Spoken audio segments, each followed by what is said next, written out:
Hello, everyone. So we got the continued move to the upside, but there are two things that are a bit worrisome for bulls. In today's video, I'm going to talk about those two things. And of course, tomorrow's a half day. Wednesday, there's no market. And I'm assuming Thursday, Friday into New Year's is going to be a little bit low volume. So we're going to take a look at how all of those things are going to affect the overall market. We're going to take a look at the SP 500, the NASDAQ, the Russell, the bonds, and the large tech stocks. All right. So without further ado, let's get started with the video. So problem number one, this is a very colorful chart of the daily time frame of the S&P 500. And you can see we failed to close above the 50% fib 2 days in a row. And that is not the most bullish sign.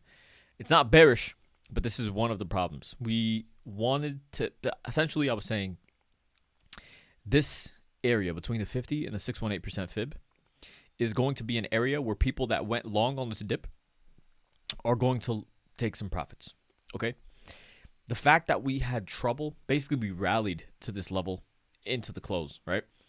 But the fact that we had trouble today, we couldn't even close above it, and we didn't even retest this 50 or 618% area is not the best sign.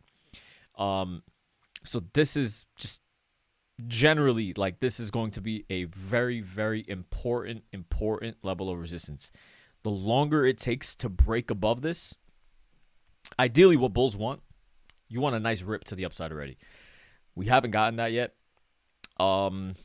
Tuesday, tomorrow's a half day. Thursday, Friday, maybe we might get a bounce upwards, but this is like, we need to see some momentum. When you want to break above a level of resistance, you want to see some strong momentum, and you want to see some strong momentum in terms of like the time it takes. So this is not like the best sign, okay? So this is going to be problem number one.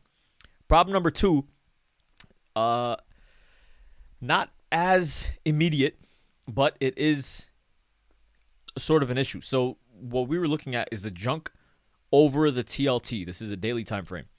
And we were monitoring how strength in this denominator symbol that we're looking at here.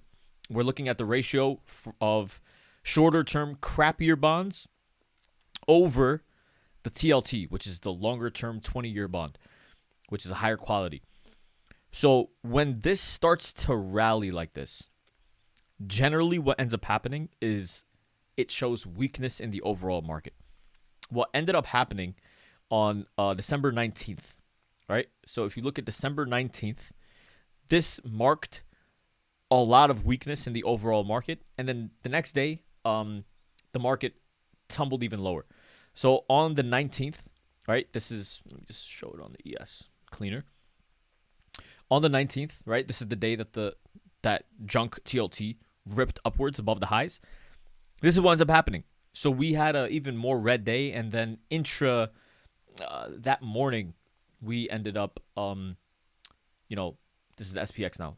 On the 20th, the next morning, we ended up gapping down even lower. So like I was showing, the 19th, basically when you have that sort of strength out of the junk TLT, it's generally not a good sign. And what ended up happening today is we got another close above the highs. And what has been a theme is when we get a close above major levels of resistance, that is generally when you see a movement in equities. So when you see a big break above levels of resistance on the bonds, or break below support on the bonds, that's when the move starts to permeate into equities. What we're seeing right now is it has not yet permeated into equities, but prior to this, it did on the 19th. This is not a good sign for bulls, in my opinion.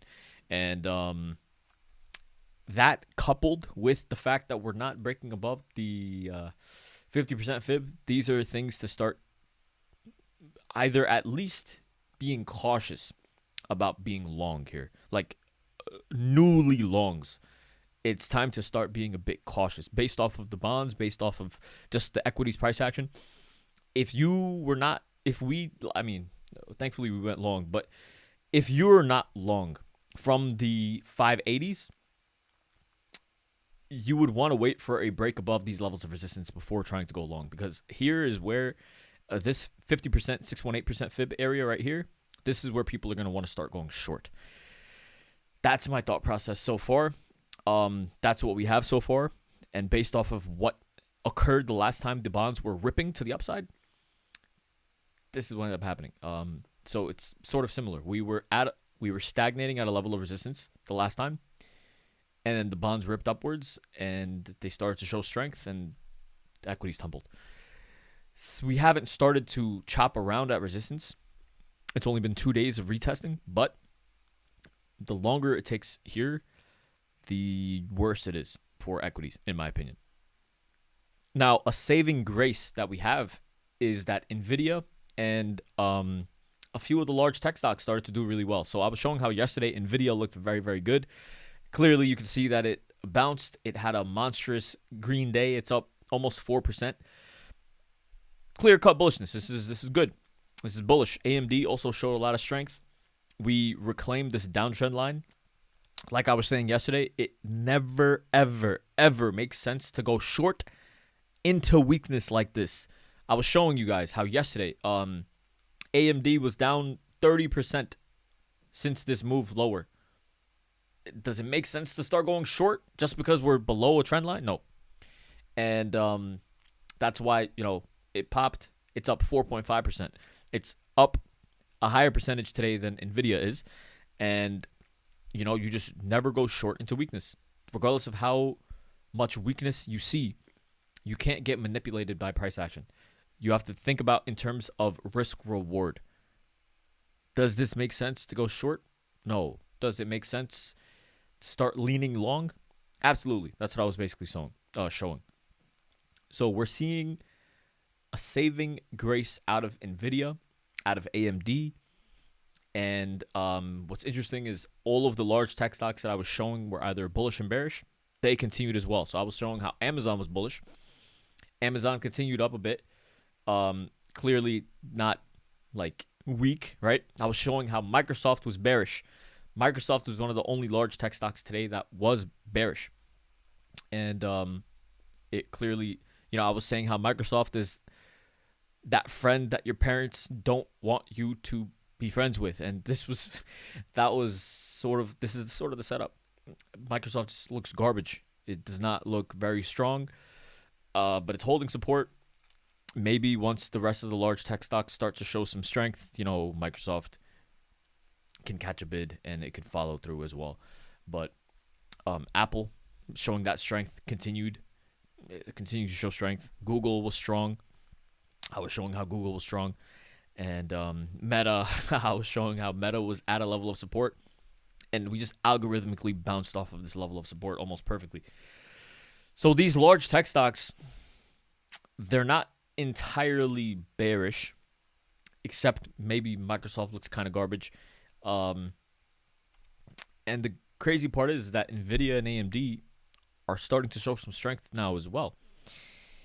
How much further down what ends up happening with the market is going to be very, very dependent on these large tech stocks, essentially. If we start seeing a lot of weakness out of Apple, I'm going to be pretty interested to see what ends up happening.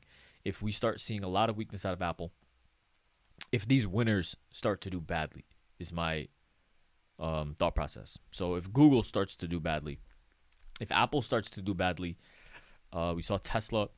Tesla was not red. It was up 2.5% today, but it wasn't like great.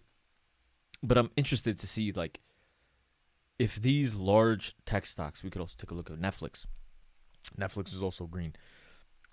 If they start doing badly, what's going to end up happening with the market? Because at the moment, there's only a select few stocks that are really keeping the market up. And the odds are, what usually tends to end up happening is it's just like people start to overthink and it just becomes very, very easy to buy the dip and everything just starts to rip upwards. No matter how bearish things tend to look in equities, it's the Santa Claus. It's Christmas. It's holiday season. It's very, very tough to be bearish. But, like, if my gut, if I had to guess, right, I would be bullish. That's why, I was bullish this entire time. We were buying dips, and it just made sense to buy the dips. I would be bullish. Makes sense to be bullish. The ES has still not closed. It still hasn't even touched the lower trend line from this rising wedge. There's still more room to go. So there's still like a couple of days of bullishness. It might not be fast, but there's some bullishness here still. The NASDAQ still is holding this trend line support as well. We could continue to see some bullishness. But once again, the two main things that are an issue are the bonds are starting to show a lot of strength. They're ripping above highs. And the S&P is still showing weakness at the 50% fib the same exact way that it did yesterday. So this is technically, what is it going to be, a double top? Is a double top something that you want to short? Probably not. Would I rather be long these AMD and NVIDIA? Probably, but that's the health currently of the market. That is the issue that we're currently in. Going long here, it's really, really tough to go long. But there is some more churning room to the upside, and it could, if we break above this 598 level, we're gonna see new all-time highs within the next. We're gonna see new all-time highs probably within a week of that happening, and because this is like such an amazing, this is going to be such a very, very important level of resistance in my opinion, that it's going to be really, really interesting to see. I'm very, very interested to see what ends up happening. The current market environment, we had a rip to the downside. At all-time highs, we were consolidating. Like, let's just think about it. Generally, during this time of year, the market is very, very bullish. What just happened in the past few weeks? We saw bonds rallying. We saw the market stagnating at all-time highs, churning upwards, making new highs, stagnating. And then we saw a major sell-off due to news that was a surprise from Fed Powell. And now we rebounded, and we're coming to a level of support, creating a bear flag. This is very, very fun. This is, grab your popcorn. Let's see what ends up happening, because this is going to be something that we get to look at later on, years down the line. And we could say, wow, I remember in 2024 December, this was a really interesting time in the market, and this is what ended up happening. We have to see what ends up happening, but these are the things. The cards are on the table. A lot of it is going to depend on the large tech stocks continuing. We need to see if NVIDIA and AMD can continue the uptrend. Today, it was really, really simple and easy. I was showing how 587, 588 level was going to be very, very, I was saying yesterday, guys, I was saying multiple times, 587, 588 level today, if we held, the market was going to continue upwards. While the market was at this 587, 588 level in the morning after we fell, I was long. I was long the entire time. I was telling people, you have to be bullish. Do not go short. I didn't enter one short today. I don't think I entered a short. All we did today was just go long. We might have, I don't even think I went short. We just went long the entire time because we held that major level. We held this major level of support so well. What was the low today? 587.66. Right in the middle of that zone. So that zone held support very well. Now we need to see if this zone gets taken out and we continue rising. It's fun. This is some fun stuff. We're seeing levels hold in real time. We're seeing things work out in real time. But yeah, man, just it's going to be really, really tough. It's going to be tough to see because just the original reasons why the market fell are starting to show again. That's the only issue. And let's see. Honestly, the only thing, one of the only things is that the VIX is not, at a major level of support. if the VIX was down here and then we just replayed, if the VIX was down at like 14 somehow, we dropped down to 14, and then the bonds were ripping at the same thing, this would be like a repeat. But the VIX still has some more room to go to the downside. It can still drop to 1550. That would be a much better area of support. So if the VIX falls a bit lower, generally that is a bit bullish for the overall market. This is technically another sort of bullish sign for the overall market. But yeah, I hope you guys understand. I hope what I'm saying makes some sense. Just in terms of the ES retesting the trend line, there's a bit more room to go to the upside. The NASDAQ is holding this trend line as well. There's a bit more room to go. It's going to be interesting. It's going to be really, really interesting. And this is not even at the 50% fib. This is almost at the 50% fib. We haven't even gotten there yet. So the NASDAQ still has a bit more room to go to get to the 50. Technically, right? So we need to see if this level of resistance can break. And I am all for it. I want to see what ends up happening. It's going to be fun stuff. It's going to be very, very fun stuff. I hope you guys are having fun the way that I am as well. Because, yeah, we've been playing the market really well regardless. Tomorrow, though, the market might be a bit choppy. It might be a bit slow. And especially, it's not going to be as easy to have a bias. The same way today, it was very, very easy to have bias because we were holding the level of support. Once you're at a level of support, you just blatantly just go long and you hold a bullish bias. If we end up opening flat, for example, right, and we end up opening at this 594 level,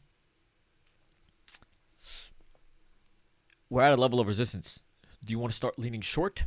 No. But then can you also start leaning long? That's the question. That is the question. They're trying to put you in a position where tomorrow morning you have to think of where the market is going to want to go, and it's going to be interesting. We're going to have to monitor things very, very closely. And especially because the daily timeframes are not showing as clear-cut of a motive. For example, if we open flat, or even if we open at 595.50, if we're open like 0.2% green, 0.3% green on the futures, right? You're looking at Investopedia.com or some futures on your phone. Any sort of green, it's not a clear-cut bullish opportunity, in my opinion. Because once you get into this zone, it starts to become very, very difficult to be long. That is the issue. And if it becomes difficult to be long, that means long day trades might not work as easily. I love it. I love it. I love this stuff. And like I said, my gut, if I have to guess which direction everything is going to go, I would just think that the markets are going to continue being bullish. Do the right thing, Santa Claus. That's what I think. Let's see what ends up happening. I could be wrong, but I haven't been wrong so far. We were short up here. I had 605 puts. I sold those break even. Obviously we took profit. They were up 20%. But we could have caught this whole move lower. But then thankfully, we bought the bottom here. So we haven't been wrong, right? It's we could have been perfect though. It is what it is. We're not always perfect. But this level, like I said, it's going to be very, very important. This is clear cut. Tomorrow is going to be fun. All right. Hope you guys enjoyed today's video. Please make sure to like, comment, subscribe, do all that good stuff. And I will see you guys bright and early tomorrow morning. Happy holidays. Love you guys.